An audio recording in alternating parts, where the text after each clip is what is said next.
Olá, seja bem-vindo ao Na Sala do Conselho, o podcast do CMJ que fala sobre você, empresário, a sua empresa e, por que não, sobre governança também, né? Hoje tenho aqui na minha frente o Tomás Rodrigues, um dos nossos clientes, parceiros e amigos lá da Imagem Healthcare, que é uma empresa de 38 anos de idade e foi criada por você, né, Tomás? Você é um fundador da empresa. Bem, melhor do que eu explicar sobre a empresa é convidar o fundador da empresa para falar sobre ela. Tudo bem, Tomás? Tudo Primeiro, bem. prazer de ter você aqui na sala do conselho. E fala um pouco sobre o Tomás e um pouco também sobre a Imagem Healthcare. Bom, Pedro, obrigado pelo convite. É um prazer estar aqui. É um prazer fazer parte do CMJ. Estou desde o ano passado. Primeiramente, como empresa, nós buscamos um socorro no conselho. E depois também como o curso de treinamento, o treinamento de conselheiro na T14, né? A imagem, minha história, eu comecei trabalhando em banco, trabalhei no Bradesco durante 8 anos e fui trabalhar com um cliente. Nesse meio do caminho eu ainda fui servir o exército, que foi interessante na época, que deu até muita disciplina. E acho que a disciplina é fundamental para a gente conseguir uma consistência de trabalho. E aí um dos clientes convidou para trabalhar e eu fui primeiro trabalhar com ele e depois seguir numa empresa de mesmo ramo. E nós vendíamos filmes de raio-x da Kodak. Kodak, que é um case que todo mundo fala, etc e tal. Aquele gigante, a gente começou aquilo e foi crescendo junto com o mercado de diagnóstico e com o mercado de saúde. Depois de um tempo, nós fomos evoluindo, trabalhando com equipamentos, sendo voltado muito para o diagnóstico por imagem. Por isso a empresa tem o nome de imagem. Posteriormente, começamos a trabalhar com a General Electric, vendendo tomografia, ressonância, ultrassom, equipamentos, e aí houve um outro nível de especialização, importação, e a nossa empresa faz distribuição com equipamentos locais ou importados, dispositivos médicos, consumíveis, para diagnóstico por imagem. Em 2010, aproximadamente, nós entramos um pouco mais no ramo também hospitalar, muito focado em centro cirúrgico e UTI. Na verdade, a maior despesa de um plano de saúde hoje é o centro cirúrgico e UTI, e a segunda é diagnóstico. Então, nós estamos em dois pontos que têm um maior custo, um maior valor agregado, tanto para custo do plano de saúde e valor agregado para nossos clientes, que são hospitais e clínicas. Okay? Nós também passamos a prestar assistência técnica e equipamentos. Então, hoje nossa empresa é distribuição, representação e prestação de serviços, tanto para diagnóstico por imagem, como centro cirúrgico e UTI. Nessa longa jornada, aí foram 38 anos, alguns presidentes, planos, mudança de tributação, taxas de juros elevadas, baixas demais, dólar, etc. Tudo que a gente enfrenta, né? E foi um aprendizado, fomos errando e tocando e se adaptando. Acho que foi isso, a situação de uma sustentabilidade, 38 anos, de uma empresa de único sócio, assim, é adaptação. Porque os parceiros mudaram, o mercado mudou, a consolidação dos grandes grupos, como Redditor, DASA, Fleury, logicamente fez a gente perder, porque a indústria atende direto esses grupos. Entendi. Então, aí fomos nos adaptando, né, para sobreviver. E aí é nessa luta que a gente está. Várias curiosidades só dessa tua primeira fala. Esse negócio dos planos, né? Você falou, quem é mais jovem talvez não tenha. Eu sou médio jovem, mas assim, quem é mais jovem talvez não lembre o tanto de plano que a gente passou, né? Plano Collor, Bresser, enfim, dinheiro retido pelo plano Collor, todo mundo com 50 mil cruzeiros cruzados na conta, e o resto era tudo retido pelo governo, pago depois de 18 meses em 12 vezes. Em 12 vezes. E assim, era um dinheiro que perdia o valor, né? Então, você ainda que trabalhava com um produto que era importado, imagino a complicação que era isso, porque você tinha que dolarizar tudo para comprar esse produto, para trazer e tal, era uma ginástica, né? Mas você sabe que, Pedro, que assim, essas dificuldades geraram oportunidades. E é sempre assim, a gente tem uma dificuldade e às vezes tem ali uma oportunidade para você. Então a gente aproveitou tudo que teve de ruim e buscou saídas alternativas que talvez outros não puxaram a tempo, e a gente foi crescendo em cima disso. Porque quando você, digamos assim, se você está numa pista reta e sem curva, e sem chuva, e com chovendo, sem chuva, sem sol, todo mundo é piloto igual. Quando tem curva, neblina, etc. Tal, aí você consegue fazer uma diferença. Embora agora eu estou muito preocupado que com a IA, eu acho que as diferenças diminuem. Porque você joga um monte de pessoas que não têm o mesmo nível, joga muita coisa na IA, todo mundo tem a mesma informação, aí é só tomar uma decisão final. E aí eu acho que isso vai igualar um pouco o jogo. Os grandes movimentos que eu fiz não daria para fazer hoje. Então, vamos puxar então esse gancho, porque eu acho que é importante, que um medo de vários empresários é essa questão da IA, né? Hoje, como que você vê a IA dentro do teu negócio? Você falou que, poxa, você estava ali naquela tua pista que você já sabia, já era meio Ayrton Senna, né? Sabia que na chuva você ia ganhar, aí agora tá todo mundo no céu de brigadeiro ali, tá tudo mais tranquilo. Mas e o fator humano? É o fator humano que vai fazer a diferença? É essa tua experiência? Porque no meu dia a dia eu sinto que a IA me ajuda muito, mas ainda aquela diferença que eu tenho, aquela coisa que eu vivi, ela me ajuda a fazer a diferença. Tanto que dizem que a IA é a primeira tecnologia que as pessoas mais velhas se dão melhor do que as mais novas. Né? É verdade, é verdade. Porque elas sabem do que estão falando e a IA ajuda você a juntar mais informação e tal. Qual é a tua visão em relação a isso no teu mercado aí? Eu acho que a IA ela traz uma vantagem competitiva, porque ela nos possibilita ganhar velocidade em tarefas que nós íamos executar com muito mais tempo. Agora, ela também, hoje eu por exemplo, num treinamento, bati um treinamento de conselheiro, bati um olho no balanço, eu sei cada ponto avaliar. O pessoal que estava com a gente nem tanto. Aí, ao mesmo tempo, um outro rapaz passou na IA. Aí nós fizemos sem IA e ele passou na IA. Aí ele falou, pô, Tomás, tudo que você falou tá aqui e tem mais esses 2 pontos. Que às vezes a gente não pega, né? Então, não, mas o que eu falo é que ele que não sabe nada de um DRE, ele conseguiu fazer, vê esse DRE para mim aqui. Em 10 minutos ele consegue ter. Então eu acho que as pessoas conseguem nivelar até um ponto, agora lógico, o fator humano decisivo... Ele não sabe o que fazer com aquela informação, né? Então, mas aí serão menos pessoas. Porque todo mundo que ia juntar aquelas informações para levar para alguém tomar decisão, hoje não precisa aquela coleta de informação. Precisa da decisão. Então, acho que a decisão continua importante. Um conselho, pessoas que fazem diferença. Mas a minha preocupação é com a base, o que vai acontecer. Inclusive, quando você fala como está em termos de IA, eu tomei um choque de realidade com a IA, na palestra do Ricardo, na aula do Ricardo de IA, dentro do curso de formação de conselheiro. Eu falei, cara, a gente está atrasado. Eu estou atrasado como pessoa, eu estou só com chat GPT. Eu estava, né? Agora está com cloud, já começamos a fazer. E aí eu instiguei os meus a fazer isso também. E agora estou buscando soluções de IA para a empresa. Ainda não achamos tudo ideal. Nós vemos aí vi um post esses dias, né? Todo mundo, quem quer IA? Eu, quando, agora, fazer o quê? Não sei. Então, eu acho que tem um dilema das empresas e tem um gap de oportunidades ainda, onde, na questão de IA, você tem soluções e necessidades. Só que, às vezes, tem soluções que você não sabe que existem. Exato.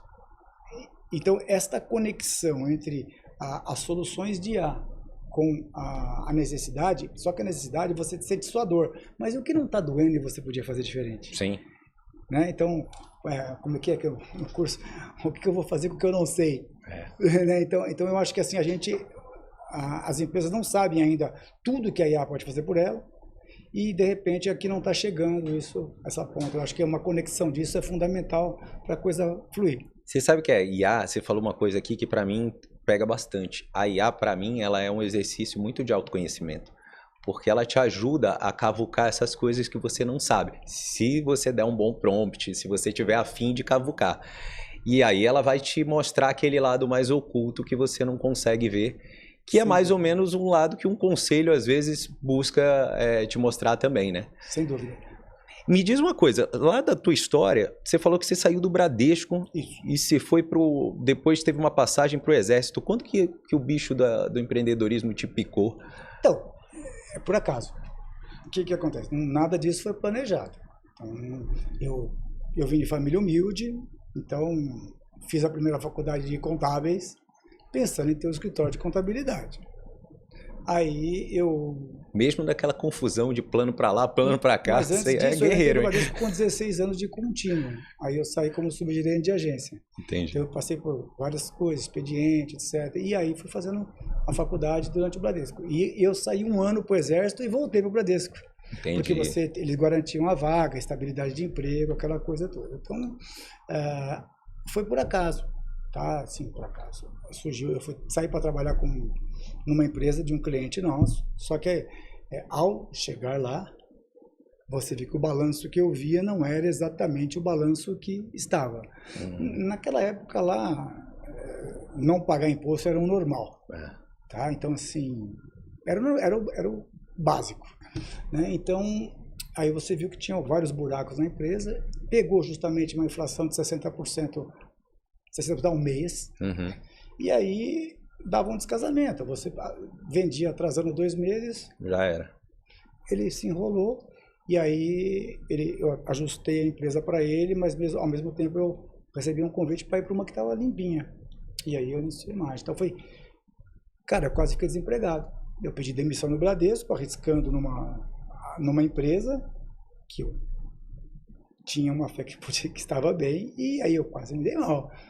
E aí surgiu a oportunidade da imagem. Eu fui, era sócio com 1/3, depois fui sócio saindo, e aí seguiu. Então foi por acaso. E nessa brincadeira você começou então com 1/3 e hoje você é o sócio único da imagem. Um sócio que saí logo depois, e aí fica 50-50, e em 97 eu fiquei único. E aí, me conta daí para frente, como é que foi? A empresa começou a crescer mais, e aí você ia trabalhar mais e tá mais envolvido, e como é que foi transformar aquela empresa que era de um tamanho X para uma empresa 3X, 4X, uma empresa muito maior? Quais foram os desafios que você teve nesse processo? O desafio foi de começar com organização, processos, ajuste de imposto, adaptação trabalhista, adquirir conhecimento, pelo menos mediano para cima em todas as áreas, porque quando você é dono, todo o problema vem em você, inclusive as decisões. Então você acaba perdendo um pouco, entendendo de jurídico, você começa tributário, fiscal. Então houve um desafio de adaptação e houve muito erro. Mas no passado as margens eram maiores e você podia errar e ainda passava desapercebido. Hoje não dá, entendeu? Hoje com as margens que existem não é possível. Então o mercado de saúde deu uma crescida violenta, diagnóstico por imagem, a gente navegou isso e navegou melhor que os nossos concorrentes, justamente por causa da instabilidade. E aí eu acho que fez diferença as escolhas, as decisões, os caminhos. Você soube lidar com esse processo? Eu acho que sim. A crise ajudou a gente muito. Nós aproveitamos muito as crises que vieram, e não foram poucas. Você falou uma frase aqui que me chamou muita atenção, que inclusive as decisões vão para o dono, né? Mas não eram só as decisões que deveriam ir para o dono? Mas quando você está começando a empresa, você às vezes tem que rascunhar um processo. Você tem que fazer aquele, até por não ter, lógico, tantas pessoas de alto nível, quando você não tem executivos. Né? A empresa está começando, está ganhando tração. E depois de um tempo, você tem pessoas que foram fiéis, que estão trabalhando com você. Tem gente com 35 anos comigo, com 20 e tal. É excelente no nível de confiança e estabilidade, mas zero em criatividade. Entendi. Porque eles trabalham da mesma forma, e isso dificulta. Né? Então, a gente realmente teve uma mudança bem grande agora, depois que eu estou no conselho, trouxe um executivo de mercado para colaborar comigo, né? E isso deu uma guinada na operação. Como que foi esse processo? Porque eu falo, até já brinquei isso em conselho com você, né? Que é o dono, quando a empresa é de dono, tem aquele organograma de pente, né? Que aí você tem todo aquele negócio que é ligado ali no dono para ele tomar conta de tudo. Isso. Como que foi esse processo de você sair desse organograma mais piramidal ali de pente para ter uma pessoa ali para bater bola com você, para fazer aquela tabelinha importante para fazer o gol? Isso, para você ter uma ideia, eu tinha 13 diretos. E aí, e o nível da... 13? 13. E o nível da equipe era médio. Um pouquinho acima da média, mas não é uma equipe que me entregava soluções completas. Então, eu tive que trabalhar isso.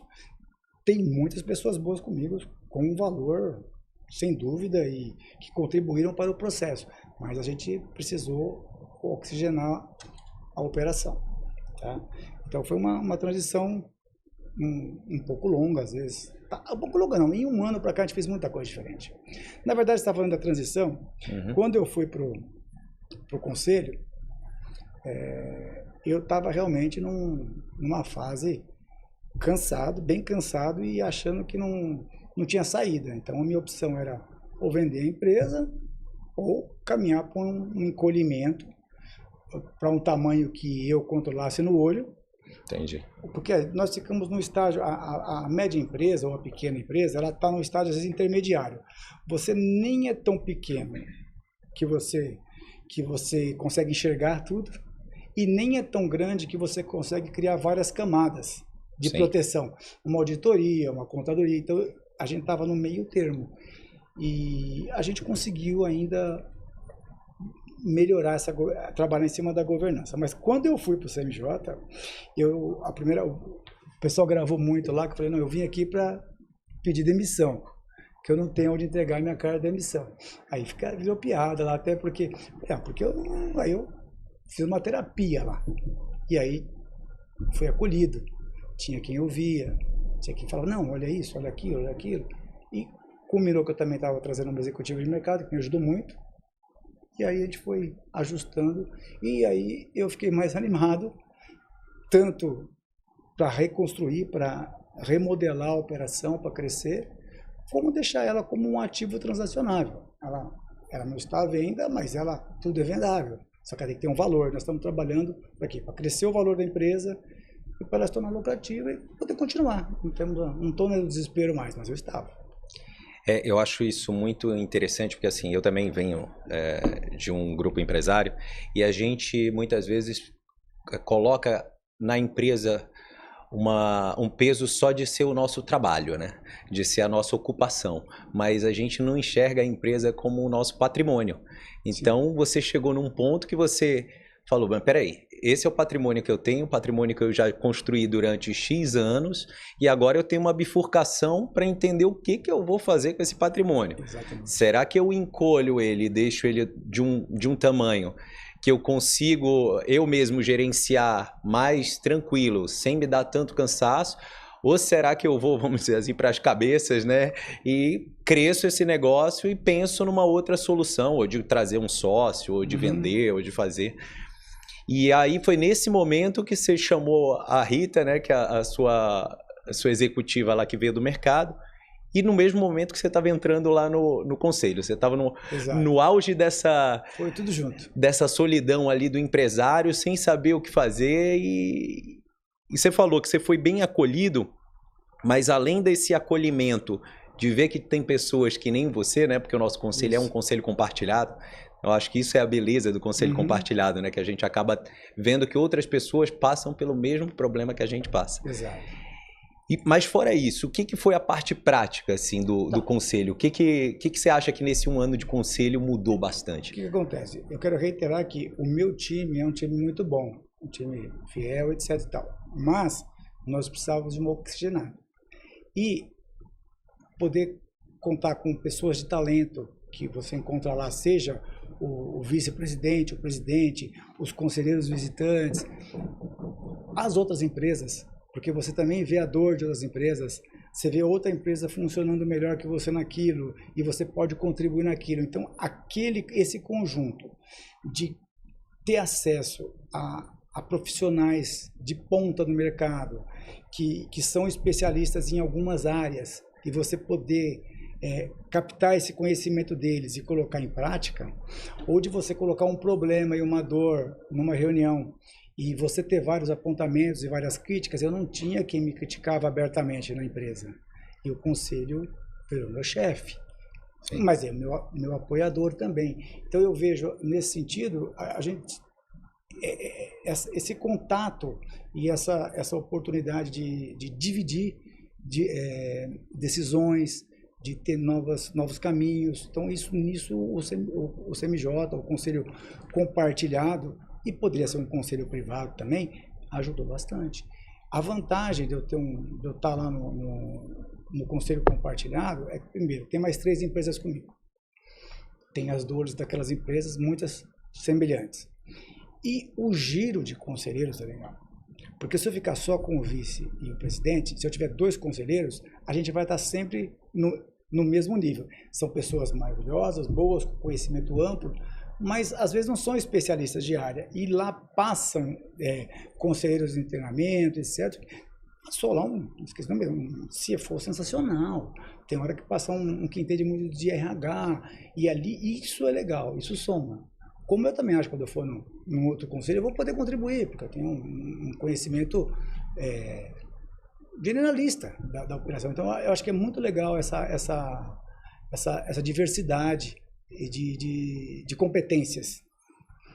Como que eu ia ter um acesso a uma diretora de RH top, ou com um tributarista top, ou com um CFO top? Ele passa um dia, fica numa das aulas, e fica dois dias inteiros colocando sugestões, ideias, e eu gosto de usar, sabe? Eu não gosto de ficar só eu sinto uma coisa legal, eu quero colocar em prática. Às vezes atropela porque não dá na velocidade, né? A Rita fala, vai, vamos com calma, vamos priorizar, né? Então, mas nesse sentido, eu acho que essa diversidade de conhecimento foi muito boa. Que você não encontra num conselho privado. Se você pegar só 2 conselheiros, você vai ter sempre aqueles 2 conselheiros com aquelas habilidades específicas que ele tem, por melhor que seja. Sim. E ali, como gira, eu acho isso sensacional. A gente tem a parte fixa e a parte de conselheiros que acaba girando. Isso ajuda bastante a oxigenar, porque se você for montar um conselho privado com todas aquelas pessoas, o seu budget vai todo para montar o conselho. 8, 10 pessoas. Então você vai ter um conselho que tem uma diversidade igual a gente consegue lá. E eu achei muito legal, né, que você falou da sua equipe. Eu acho que às vezes a gente... Quando a gente está muito tempo no mesmo negócio, isso eu venho de uma empresa familiar, enfim, de um grupo empresarial que tem mais de 80 anos. Então, você já está ali na mesma região, no mesmo mercado, há tanto tempo, por mais que você tenha muito menos tempo de casa, você vai... Eu costumo até falar que é tipo IA.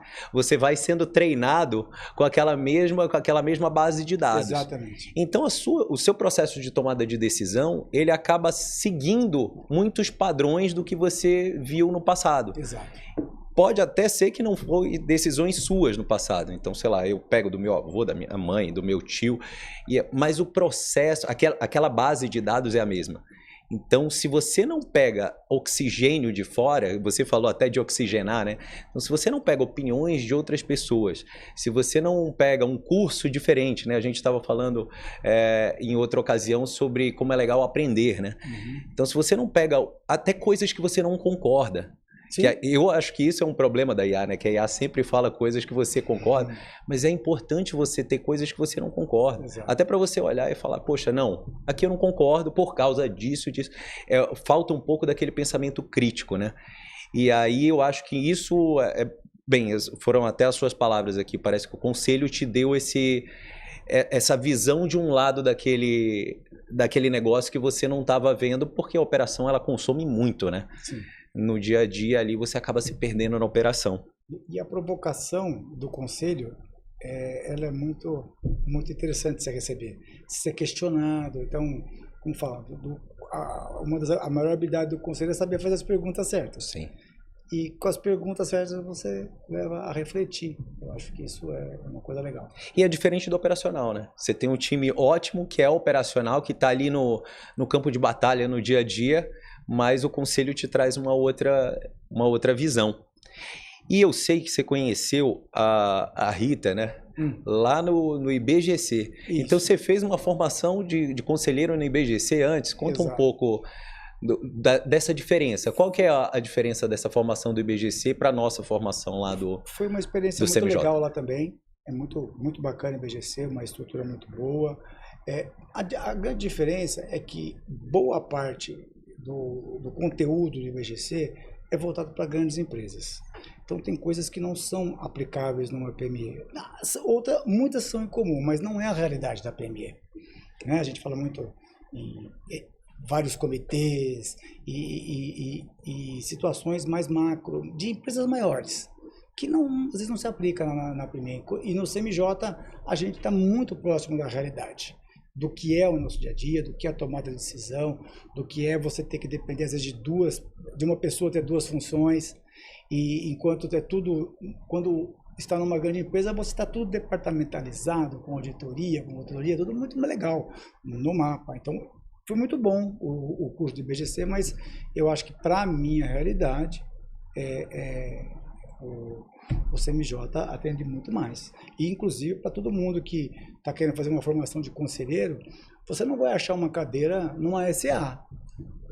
Difícil. Né? A não ser que você já venha com um networking violento. Então, você vai aonde? Onde há oportunidade para conselheiros hoje? Nas pequenas e médias empresas. São empresas que precisam muito mais ajuda do que uma SA que está lá. Então, as cadeiras ali são mais restritas, né? Então, eu vejo a diferença grande é essa. Eu acho que eles atendem muito bem se você está pensando em ser um conselheiro de uma SA. E muita gente vai para lá pensando em sair para ir para uma PME. E aí eu acho que talvez seja um passo errado. Eu até faria primeiro um CMJ, e se eu tiver bagagem, e se eu quiser achar que eu tenho chance de me postular para uma empresa de maior porte, aí sim, eu acho que o IBGC podia ser complementar. Mas eu acho que o CMJ dá base para você tocar tudo. É mais fácil a pessoa ir para um conselho consultivo do que um conselho de administração, né? Mais plausível, vamos dizer assim, para a grande maioria das pessoas. Eu costumo até brincar que com o conselho de administração, só se você foi CEO da Petrobras, da Vale, se você está num nível que é um pouco diferente. Exato. Então, eu tinha muitas pessoas novas até início de carreira, etc., fazendo um curso de IBGC. Eu acho que valia muito mais útil fazer um CMJ se você está pensando em começar como conselheiro. E eu sei que você fez um exercício recentemente, né, que foi o exercício de construir a carta de valores lá com a sua equipe. Você me falou que você tinha uma carta de valores antes, sim. E aí você acabou fazendo agora com o Gustavo recentemente uma nova carta de valores. Como que foi a diferença desse processo? Nesse processo que a gente está iniciando, a gente está querendo dar uma nova cara para a gestão de pessoas, uma nova valorização do time e trabalhar melhor a jornada do colaborador como um todo, da admissão, seleção, onboarding, todo o processo de que não estava bem estruturado. Né? Então a gente quis dar uma profissionalizada disso, estamos trazendo pessoas de fora, algumas com indicação do CMJ, para fazer pontos específicos, treinamento de liderança, etc. e tal. E aí, a ideia nós temos uma carta de valores, mas a ideia do Gustavo e a provocação, ele acreditava, e a gente concorda agora, que uma carta de valores feita pela liderança talvez não tenha aderência da base. Então, nós fizemos hoje um exercício com o time inteiro. Então, não deve ter participado uns 10% que estava de férias ou em procedimento. Então, nós tínhamos aí 80 pessoas presenciais e umas 50 online. Nós temos 135, então tá quase todo mundo participou. E aí a gente fez aquele exercício de carta de valores, primeiro em grupos, em mesas, depois vai para fora e fechamos. E o time adorou participar, porque a gente não tinha essa importância do time em construir isso. Então foi muito legal, muito bacana, foi muito proveitoso. Eu sinto que as pequenas e médias empresas, elas até têm no coração essa conexão com os funcionários, essa preocupação às vezes, mas ali na hora da operação as coisas acabam vindo top-down, né? Elas acabam, e aí quando você faz um negócio desse que você percebe por quão é legal tá todo mundo envolvido, ter aquele senso de paternidade e tal, isso pode realmente mudar o jogo da empresa. Eles se sentiram valorizados. Então, isso foi interessante. Quando eu tinha 13 diretos, agora eu tenho 6. Eu quero ver se eu fico com menos até mais para frente, para poder facilitar a minha vida, né? Ou até amanhã eu não estar na operação. Porque existe um conflito também entre você ser CEO ou whatever, o cargo que você quiser dar o nome, presidência, e conselho. Porque às vezes você está pensando, como conselheiro você pensa de um jeito, mas como CEO você pensa do outro. O conselheiro fala, pô, por que não fazer isso? Aí o CEO pensa, pô, eu que tenho que executar isso. Eu não vou dar conta, eu não vou ter tempo, eu não posso dar prioridade. Então, você pode até ser um conselheiro, mas não ser o CEO, e o CEO seria muito melhor. Então essa é a tua vontade aí para o futuro, é tentar colocar uma pessoa ali no teu lugar mais para ir executando e você ir para uma parte mais da cabeça do negócio, assim, de enxergar o macro e tal. Olha, se eu tiver 2 ou 3 pessoas que segurem daqui para baixo, eu consigo ficar no... Eu não precisa ter exatamente... Às vezes você não consegue unir, por exemplo, uma parte operacional, uma pessoa que vai cuidar bem da tua operação e também do teu comercial. Então, talvez 1, 2 ou 3 pessoas, sim, eu pretendo me afastar o máximo possível. É o plano. Hoje a empresa depende bastante de mim ainda. Bem menos do que antes dessas atitudes de melhoria de governança, dessas ações de governança que a gente está tomando. E, então essa é a associação que você está mais visualizando, né? Porque a gente tinha falado, familiar você não tem, né? Eu só falo sobre empresa familiar. Sim. Então essa associação familiar você não tem, aí você estava pensando mais essa situação mais de puxar uma pessoa para entrar naquele processo e você subir para um... Essa seria a ideia, seria o ideal. Poxa, legal. E você falou uma coisa da indicação. Você falou sobre a indicação da comunidade do CMJ. Como que foi essa comunidade? Qual que é a importância disso? Ela é muito grande. Eu tive um problema, por exemplo, tive um problema aí com uma importação que deu problema fiscal, que eu não queria ver liberação. Eu coloquei no grupo se alguém tinha tido alguma experiência naquele sentido. E eu recebi uns 4 WhatsApp, 5 privados, olha, eu tive isso aqui, e aí surgiu algumas ideias, eu busquei um caminho. Você jogar no grupo, se aparece alguém. Eu precisei especificamente agora, na parte de recursos humanos, de uma ajuda. Houve indicação, nós contatamos as pessoas, porque a gente achou que cabe bem. Então, eu acho que a comunidade funciona. Eu acho que você tem N situações que você não, principalmente numa pequena e média empresa, como eu falo, você não consegue, às vezes, ter um profissional, diretor, etc e tal, com aquele nível, e você consegue acessar pessoas, isso é excelente. Acho que não tem preço aí. Acho que é muito bom. Um dos nossos princípios é que as pessoas que entram, principalmente no curso de formação de conselheiro, elas têm que ter 5 anos ou de ser executivo em empresa ou 5 anos de um negócio, né? Isso. Então isso acaba dando essa filtrada de serem pessoas, às vezes até mais velhas, mas pessoas que têm uma experiência e uma vivência absurda, com networking que acaba ajudando as outras pessoas que fazem parte dessa comunidade também. Eu posso dizer que o Tomás era aquele cara que estava mais cansado e agora está mais... energizado? Porque eu sinto isso do jeito que a gente conduziu aqui o nosso bate-papo. Eu vejo aquele cara que saiu lá do Bradesco de um jeito, e aí aqui na minha cabeça eu fiquei pensando naquele cara que saiu lá do Bradesco, e agora eu vejo esse cara que está aqui na minha frente. Eu sinto ele mais energizado, eu sinto ele mais com vontade de... Parece que ele vê outras possibilidades, ele vê outros caminhos. É isso mesmo? É isso mesmo, acho que é isso mesmo. O fato de você não estar sozinho contribui muito, mesmo. Não é só psicologicamente, é na parte de objetivo mesmo, né? E onde que eu faço, onde eu encontro a imagem? Se eu quero saber mais sobre a imagem, vocês têm um site, vocês estão nas redes sociais, como que falo? Se eu tiver uma clínica, se a pessoa estiver ouvindo a gente, quem é o teu cliente final? Quem é a pessoa que se interessaria para conectar com o teu negócio? Encontrar, se você colocar imed.med.br, você chega no nosso website. Né? Nós temos Instagram, mas como o nosso público-alvo não é Instagram, temos LinkedIn. Sim. Nosso público-alvo, hoje, nós trabalhamos segmentado. Nós temos clientes que são majoritariamente hospitais e clínicas, mas nós temos médicos, nós temos engenheiros clínicos que a gente contratou, nós temos vários stakeholders no processo. Então, é bem partido. Eu tenho um radiologista, eu tenho gente que faz cirurgia bariátrica, eu tenho técnicos. Então, é até duro de atingir todo o rol, porque você não consegue, por um Instagram, você chegar nas pessoas, porque você não consegue direcionar. Então, hoje a gente trabalha muito com equipe de vendas, com inside sales, mas para achar a gente é fácil. Imagem.med.br. Tomás, eu queria agradecer muito você. Eu acho que esse papo foi muito bom. É um papo nosso de retomada Na Sala do Conselho, com essa nova repaginada que a gente está dando aqui para o nosso podcast.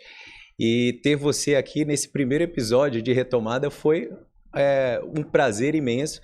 Acho eu não sabia que era o primeiro. Tá sabendo? Eu nem sabia qual era o escopo.